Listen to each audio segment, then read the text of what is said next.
Salut, on se retrouve pour ce 4e jour.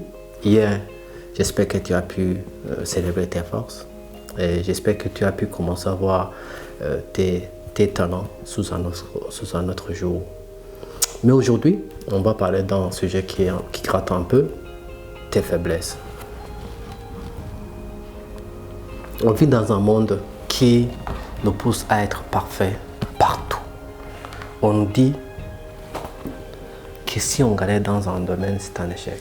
Mais laisse-moi te dire une chose. Reconnaître ses limites, ce n'est pas être faible. C'est faire preuve d'une immense maturité. On va voir ensemble comment faire de tes zones d'ombre un levier de croissance plutôt qu'un boulot au pied. Personne, absolument personne, n'est excellent dans tous les domaines. Le vrai problème, ce n'est pas d'avoir des faiblesses, c'est de les nier. Brené Brown, qui a beaucoup travaillé sur la vulnérabilité, explique que s'accepter tel que l'on est, avec nos ratés, nos imperfections, est l'un des actes les plus courageux qui soit. S'accepter n'est pas se résigner, ce n'est pas se dire je suis nul et ça ne changera pas.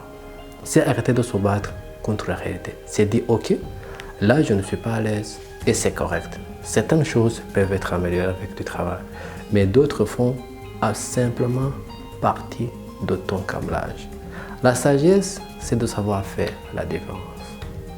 En tant qu'architecte de ta vie, tu n'as pas besoin de savoir poser les briques, faire la plomberie et dessiner les plans tout seul.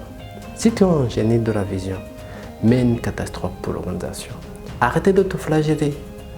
Apprends à gérer ta faiblesse intelligemment. Entoure-toi. La réussite, c'est un sport d'équipe. Accepter tes limites, c'est aussi laisser la place aux autres de briller là où tu es dans l'ombre.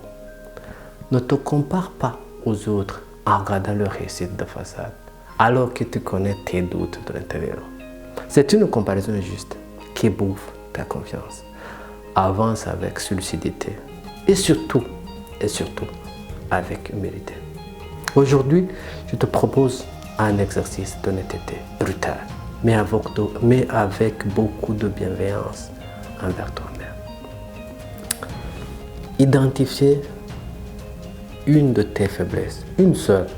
Une fois que tu l'as, demande-toi, est-ce que j'ai vraiment envie de passer du temps à l'améliorer ou est-ce que je dois juste apprendre à vivre avec et m'organiser pour qu'elle ne me freine plus?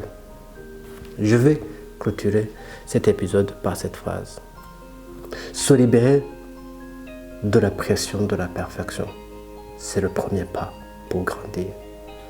On se retrouve demain pour parler de ton mode d'emploi, la personnalité. D'ici là, sois doux envers toi-même.